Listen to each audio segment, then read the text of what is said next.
Amy Bloom is de veelgeprezen auteur van de bundel Kom tot mij en de roman Liefde maakt ons.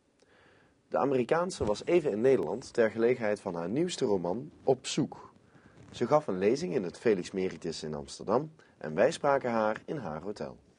Lillian has endured the murder of her family and the loss of her daughter Sophie, an ocean crossing like a death march, intimate life with strangers in her cousin Frida's 2 rooms, smelling of men and urine and fried food and uncertainty and need.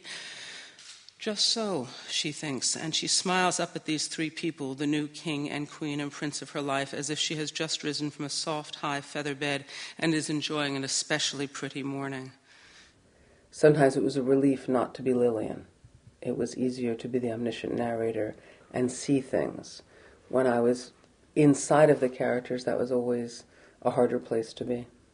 And Lillian, was she there immediately? Was there immediately the sense of, this is my main character?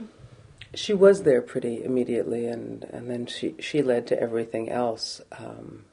The hardest thing for me in writing is that until that central character is there, I can't get anything done. In the novel, Lillian goes in search of her daughter, Sophie, and then doesn't find her. Was it hard for you to decide not to have this sort of happy reunion at the end? Well, I don't think I'm much given to the big, shiny, happy ending so far in my work. So that was not a difficult choice. I thought I was sort of going way out on a limb in terms of sentimentality by not killing off Lillian herself. Were you tempted to do it? Frequently.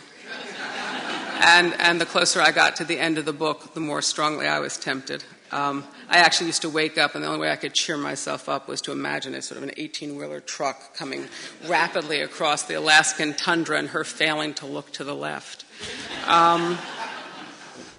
For the writer, the themes tend to emerge afterwards rather than during, but that theme of resilience, that theme that there are people who, if they must do it, they can do it, and they will do it.